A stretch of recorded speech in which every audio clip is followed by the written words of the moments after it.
Wacana mengusung putra bungsu Presiden Joko Widodo sekaligus Ketua Umum PSI Kaesang Pangarep sebagai cagup di Jakarta semakin menguat. Partai Golkar salah satunya. Nama politisi Golkar sekaligus pengusaha Yusuf Hamka pun disodorkan jadi cawagup pendamping Kaesang Pangarep di Pilgub Jakarta.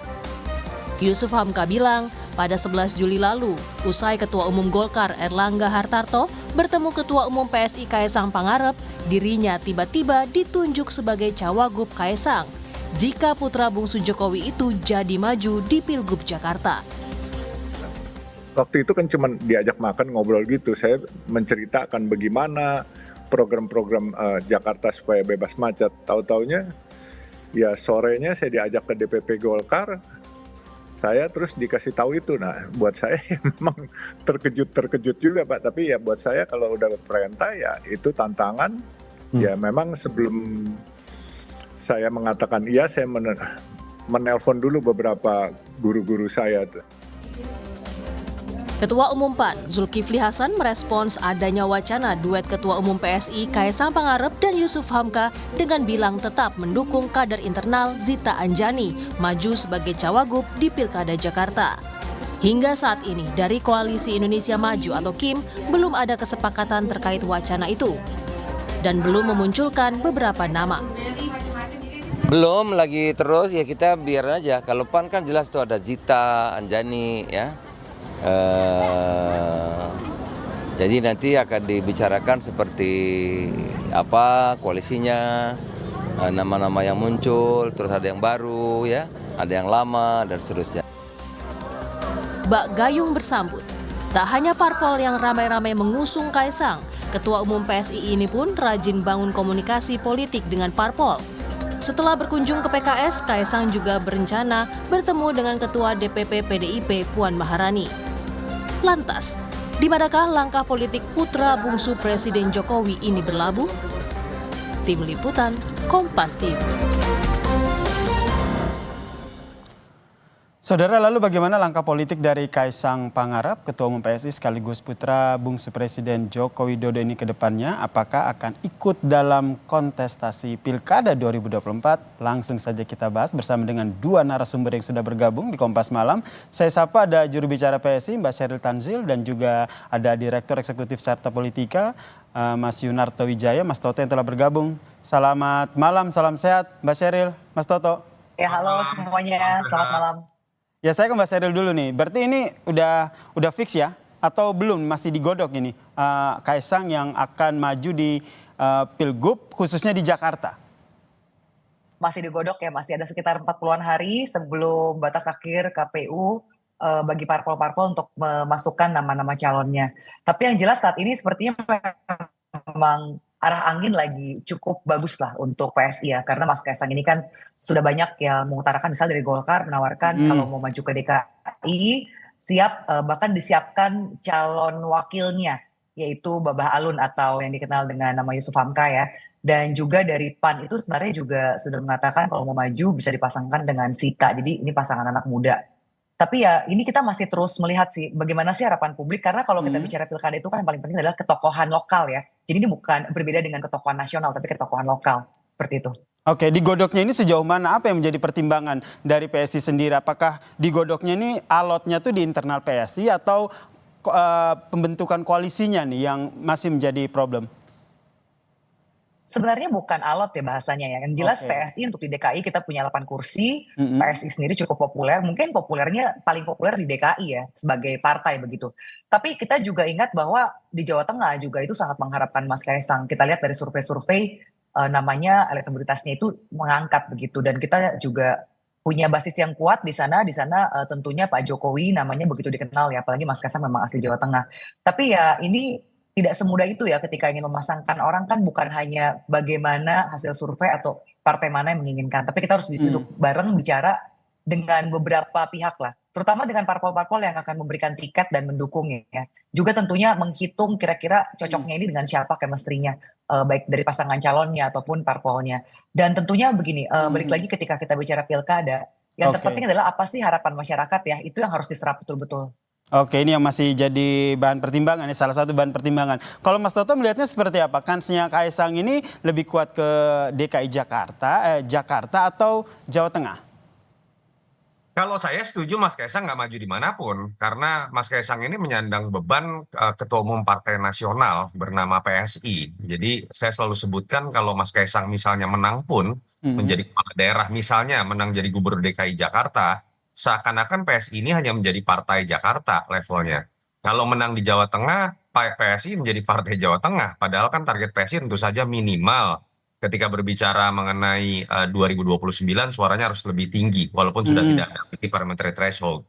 Itu pandangan saya. Tapi kalau masuk ke pertanyaan andai kata ingin maju pun akan lebih mungkin di Jakarta atau di Pilkada Jateng. Kalau kita berkaca dari hasil survei yang ada, memang lebih mungkin untuk Mas Kaisang masuk dalam pertarungan di Pilkada Jateng. Kita tahu beberapa rilis survei mengatakan Mas Kaisang surveinya bisa dikatakan tinggi, di top of mind nomor 1 bahkan. Dan kalau kita bicara mengenai isu politik dinasti atau darah biru, itu masuk ke dalam Pilkada DKI cenderung lebih bisa dilihat secara negatif, berkaca minimal dari pengalaman Mas AHY ketika maju di 2017 ya, orang bisa melihat darah biru ini bukan aset tapi bisa jadi liabilities. Oke, sehingga Anda menyimpulkan bahwa baiknya Kaisang nggak usah maju begitu ya di kontestasi Kalau saya pilkada ini ya. pribadi, Mbak tapi Sheryl kalau gimana nih Mbak? ditanya- Baiknya Kaisang nggak usah maju nih menurut Mas Toto? Saya tergelitik dengan bahasa dan istilah politik dinasti ya. Karena sebenarnya gini, kalau dinasti itu kan kerajaan, berarti suksesornya itu ditunjuk langsung dan sudah pasti mendapatkan jabatan gitu. Tapi kalau dalam demokrasi dan pemilu langsung, saya rasa politik dinasti ini, bahasa ini cukup merendahkan logika masyarakat yang akan jadi pemilih. Karena kita tahu one man one vote, siapapun yang dimajukan, satu, dia harus punya tiket, itu ada partai politik yang mau mengusung. Berarti partai politik itu sudah pasti punya hitungan bahwa orang ini punya kredibilitas, punya sesuatu untuk dijual sehingga layak untuk diusung. Dan yang kedua, pada akhirnya rakyat yang akan menentukan begitu. Jadi siapapun juga orang yang mau maju silahkan. Tapi pertanyaannya, ada yang mau mengusung nggak? Kedua, rakyat mau pilih nggak? Nah tadi bagus kalau Mas Toto menggunakan contoh Mas AHY ya, yang kita tahu pada saat itu juga darah biru begitu. Tapi ya terbukti kan masyarakat ternyata juga punya logikanya sendiri. Jadi saya rasa ini sih kita nggak usah lah bicara politik dinasti ya, tapi kita harus percaya bahwa rakyat itu apalagi di DKI Jakarta begitu ya, sangat kritis pemilihnya. Saya bisa mengatakan ini karena saya sendiri dulu maju di Dapil DKI 3. Jadi saya tahu betul bagaimana karakter masyarakat DKI gitu. Bahkan mereka punya istilah gini, kita ambil amplopnya dari berbagai parpol, dari berbagai caleg, tapi belum tentu kita pilih. Jadi sekritis itu gitu loh mereka. Karena mereka tahu betul bagaimana ketika orang yang bagus, misalnya ketika Pak BTP begitu memimpin DKI, bagus sekali dan mereka ingin mempertahankan status seperti itu begitu di Jakarta. Punya Oke. pemimpin yang memangkas birokrasi dan betul-betul memperhatikan rakyat dengan program-programnya. Itu yang dan menurut Anda salah satu yang sosok yang bagus untuk di Jakarta adalah Kaisang begitu ya? Saat ini begini, saat ini Mas Kaisang belum memutuskan apakah maju atau tidak. Yang jelas Kaisang sendiri dengan usianya sangat representatif dan relevan untuk pemilih. Karena saat ini pemilih kan sebagian besar masih dari anak muda ya, kaum milenial muda dan Gen Z begitu. Oke. Jadi memang ada relevansi. Sepertinya ini juga yang membuat namanya begitu cepat melejit begitu. Oke, Mas Toto tanggapannya. Ini merepresentasikan pemilih sekarang gitu, salah satu pertimbangannya. Saya ingin menjawab juga ya, perbedaan tafsir mengenai darah biru dan dalam konteks negatif atau variabel netral. Kita coba bandingkan apakah darah biru tidak terjadi dalam politik negara maju. Ada. Di Amerika Serikat kita tahu ada Glenn Kennedy, ada Clinton. Yang membedakan adalah partai dalam proses pemilihan seseorang menjadi calon itu mengenal istilah demokratisasi bernama konvensi loh. Di tiap negara bagian ada kemudian proses yang dilewati. Jadi kita nggak bisa bicara lompat tiba-tiba pada logika yang penting ujungnya adalah masyarakat yang memilih. Tidak. Demokratisasi itu dimulai dari hulunya, proses pencalonan. Itu yang membedakan apa yang terjadi di Indonesia misalnya dengan di negara maju. Jadi bukan anti terhadap darah biru atau bagian dari dinasti politik. Itu sebuah keniscayaan. Yang kedua, sebetulnya kan catatannya adalah kalau kita bandingkan dengan Mas AHY maju di Pilkada 2017. Pencalonannya itu atau bahkan pada saat pemilunya, ayahnya sudah tidak lagi berkuasa. Itu yang menyebabkan kenapa tidak banyak aktivis teman-teman pengamat berbicara mengenai politik dinasti. Saya pikir catatan di situ. Itu yang menyebabkan kalau saya pribadi, Mas Kaisang sudah masuk menjadi ketua umum, alangkah baiknya fokus menjadi ketua umum karena level PSI tadi kan partai nasional. Sayang kalau kemudian Mas Kaisang kemudian muncul malah Oke. ada batasan hanya menjadi seorang kepala daerah yang itu akan menyebabkan image dari PSI juga hanya menjadi bagian dari daerah Oke. tersebut, lagi partai nasional. Berarti lebih kepada sayang begitu ya kalau seorang ketum begitu masa maju menjadi seorang pilgub begitu. Ini kan tidak apa apple to apple begitu dengan PSI ya. Kemudian jadi yang menarik perhatian kita nih Mbak Sheryl dan juga Mas Toto nih adalah silaturahmi yang dilakukan oleh Kaisang Pangarep begitu. Kemarin ke PKS, kemudian wacananya juga akan bertemu dengan Ketua DPP PDI Perjuangan Puan Maharani. Ini kira-kira kapan ya? Apakah ini akan terrealisasi begitu? Nanti akan kita bahas ya Mbak Sheryl dan juga Mas Toto usai jeda berikut ini. Tetaplah bersama kami di Kompas Malam, saudara. Insya Allah dalam waktu dekat secepatnya saya akan berkomunikasi dengan Mbak Puan.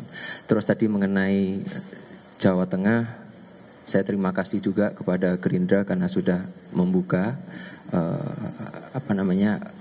saya berpasangan dengan Pak Ahmad Lutfi. Tapi sekali lagi izinkan saya karena nanti kan 27 Agustus ini masih 49 hari lagi, mohon ditunggu aja. Kita masih membahas soal langkah politik dari Kaisang Pangarep di Pilkada 2024 ini termasuk di Pilgub Jakarta ataupun Jawa Tengah. Tadi sama-sama kita dengarkan pernyataan dari Kaisang Pangarep yang bilang bahwa insya Allah akan bertemu dengan Ketua DPP Puan Maharani. Ini langsung saya tanyakan nih ke Mbak Sheryl. Jadi kapan nih rencana pertemuan itu? Kayaknya agak sulit begitu kalau seandainya Mbak Sheryl bilang saya nggak tahu begitu. Tadi udah dijawab sama Mas Kaisang ya insya Allah gitu. Tapi yang jelas gini, dalam pekan ini kita akan ketemu satu parpol lagi, parpol besar juga gitu ya. PDIP berarti ya? Jadi memang satu parpol besar itu. saya belum bisa jawab. Saya belum bisa jawab, tapi nanti pasti kita akan lempar rilis untuk teman-teman media. Tapi yang jelas memang kita juga menyambut baik nih animo dari parpol-parpol gitu ya, yang senior-senior gitu. Mulai berdatangan undangan untuk datang saling menyambangi DPP begitu. Kalau di level DKI begitu, di level provinsi kemarin persis dari DPW DKI PSI itu sudah bertemu dengan DPD Demokrat DKI ya. Jadi komunikasi memang terus dijalin ini untuk mencari chemistry dan ya memang pada akhirnya ketika kita bicara demokrasi, parpol ini kan sebuah kendaraan ya, dan tentunya kita nggak bisa berjalan sendiri, kita harus kerja sama gitu loh. Seperti apa sih kita mau bikin apa nih, dan tentunya kalau cuma PSI aja kan kursi kita nggak cukup meskipun kita punya 8 kursi di DKI ya. Jadi kursi kita nggak cukup untuk mengusung Kaisang maju di Pilgub Jakarta begitu ya? Ya tentunya 8 kursi kan nggak cukup, tapi yang jelas 8 kursi itu untuk sebuah partai yang berumur baby, berumur seumur jagung gitu ya. Ini suatu pencapaian luar biasa menurut saya. Oke, saya ke Mas Toto. Mas Toto, jadi menurut Mas Toto nanti akan bermuara seperti apa nih? Kalau kita lihat kan ini bisa dikatakan nih all out banget nih. Kaisang silaturahmi ke sejumlah partai politik. Ini secara tidak langsung bisa mematahkan apa yang tadi disampaikan oleh Mas Toto begitu. Bahwa Kaisang tidak layak maju ke Pilgub. Saya tidak mengatakan tidak layak. Sayang malah kalau Kaisang seorang ketua umum partai nasional lalu hanya menjadi gubernur. Entah itu di Jateng atau di DKI. Makanya kalau apa yang tadi Mas Yasir sebutkan, itu kan fungsi seorang ketua umum, melakukan komunikasi. Lalu kemudian berdiri sejajar dengan partai lolos parliamentary threshold. Di situ Mas Kaisang bisa menunjukkan kapasitasnya, tidak sebagai karbitan seperti dikritik oleh banyak pihak, termasuk saya misalnya. Tapi kalau kemudian langsung lompat menjadi seorang calon kepala daerah, menurut saya itu menurunkan derajat seorang ketua umum partai. Tapi kenapa akhirnya banyak partai politik seperti Golkar, kemudian PAN, akhirnya dengan suara lantang mengusung Kaisang? Ya, kalau bicara mengenai pengaruh Jokowi memang masih sangat besar. Kalau bicara mengenai peluang, apalagi di Jawa Tengah, memang sangat besar. Saya selalu mengatakan malah sebagai pendukung Jokowi ya, di 2014-2019, Pak Jokowi hati-hati dengan orang-orang yang terus-menerus mendorong Pak Jokowi dan keluarganya karena ingin pengaruh besar dari magnet elektoral bernama Jokowi. Isu terkait politik dinasti kan tidak menyerang Zulkifli Hasan, tidak menyerang Erlangga Hartarto, tidak menyerang para relawannya seperti Projo. Yang diserang adalah keluarga Pak Jokowi yang dianggap melakukan politik dinasti. Jadi saya melihat ada porsinya sebagaimana mestinya. Ketika bicara keberlanjutan, Pak Jokowi tinggallah legacy, tidak harus selalu anak. ketika Mas Gibran sudah terpilih, hormati itu dan posisikan Mas Gibran dengan tugas sebagai wapres. Ketika Mas Kaisang sudah menjadi ketua umum dengan segala kritik karena beberapa hari saja langsung kemudian menjadi ketua umum, biarkan Mas Kaisang dalam posisi ketua umumnya menjalankan peran sebagai mestinya. Jangan kemudian ingin dorong di Surabaya, di Bekasi, lalu kemudian di DKI, lalu kemudian datang. Menurut saya itu menurunkan peran dan derajat dan membuat keterbatasan dari Mas Kaisang menjalankan fungsi sebagaimana mestinya sebagai ketua umum. Oke, saya minta tanggapan dari Mbak Sheryl. Ya sah-sah aja ya, kan Mas Toto ini kan pasti bicaranya data, apalagi udah lama juga ikut dengan Pak Jokowi ya, dari tadi 2014, 2019 mengikuti perjalanannya. Dan saya rasa Mas Toto juga melihat kan perjalanan seorang Kaisang dari waktu itu masih ya seorang ABG lah gitu, anak baru besar ya, ketika ayahnya menjadi presiden gitu loh. Mungkin waktu itu bahkan baru pertama kali ke DKI. Kalau saya pribadi melihatnya, saya juga mengikuti perjalanan keluarga Pak Jokowi. Saya melihat Pak Jokowi ini berhasil mendidik anak-anaknya. Mas Kaisang kita ingat waktu itu masih kuliah di luar negeri, dia datang itu tidak dijemput dengan iringan khusus, dia bahkan naik bus patas biasa yang ada di bandara untuk pulang ke rumahnya begitu. Saya rasa ini merupakan sebuah modal ya. Kita tidak bicara umur atau bagaimanapun juga, tapi kita hanya ingin melihat bagaimana sih animo masyarakat, apakah masyarakat betul-betul menginginkan Mas Kaisang atau tidak. Karena sampai detik ini pun dari ketum kami belum pernah bilang bahwa dia akan maju atau tidak, dan apakah kalau maju akan di daerah mana. Jadi kita tunggu bersama kejutannya nanti di bulan Agustus. Oke, tapi bagaimana pendapat Anda seperti yang tadi disampaikan oleh Mas Toto begitu? Masih ada pengaruh sosok Presiden Joko Widodo di karir politik dari Kaisang?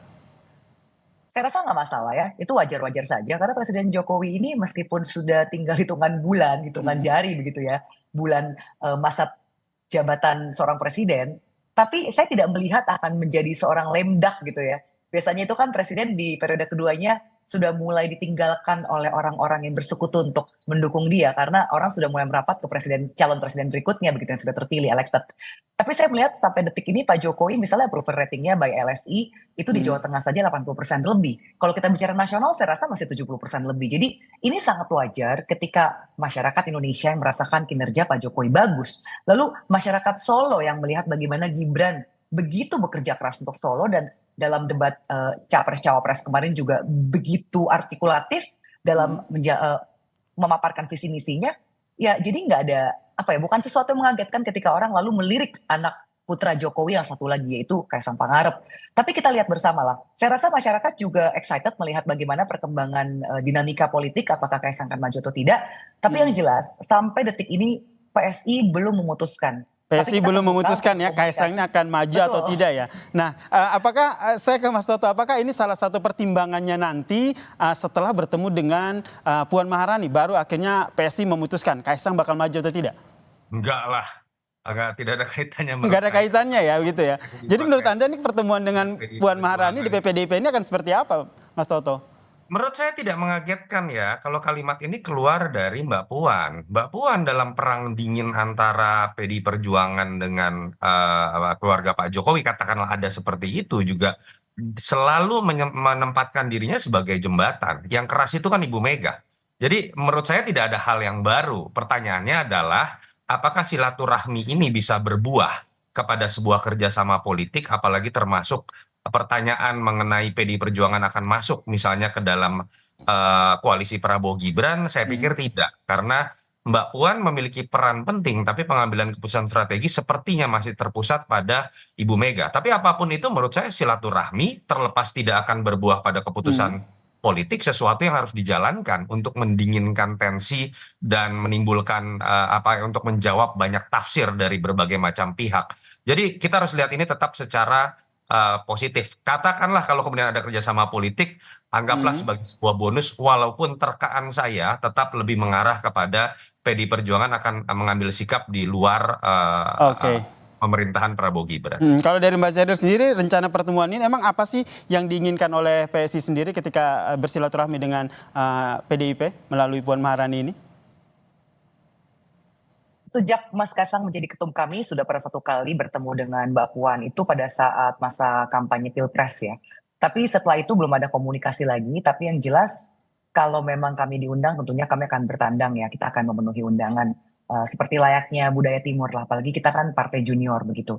Tapi yang jelas memang saat ini komunikasi antar parpol banyak sekali yang terus mengundang Mas Kaisang. Sepertinya banyak DPP partai juga ingin mengetahui seperti apa sih pokok pikiran dari seorang anak muda yang lalu menjadi ketum partai yang banyak dikritik orang, tapi tiba-tiba ketika di pilkada namanya meroket begitu. Meskipun di awal banyak sekali nada-nada miring dan nyinyir ya yang meragukan kepemimpinan Mas Kaisang. Tapi ya saya rasa sekarang ya fakta-fakta bicara bahwa Mas Kaisang ini diinginkan oleh rakyat. Baik, kita nantikan apa tadi sudah di-spill sedikit oleh Mbak Sheryl bahwa dalam pekan ini PSI akan bertemu dengan salah satu partai besar begitu ya. Meskipun tadi saya sudah mention apakah ini PDIP, tapi tidak dijawab dengan spesifik begitu. Kita nantikan bersama ya bagaimana langkah politik dari Kaisang Pangarep, apakah akan maju di Pilgub atau tidak. Terima kasih juru bicara PSI Mbak Sheryl Tanzil dan juga Direktur Eksekutif Carta Politika Mas Yunarto Wijaya telah berbagi informasi dan perspektifnya di Kompas Malam. Salam sehat Mas Toto dan Mbak Sheryl. Salam sehat, thank you, share, bye. Makasih.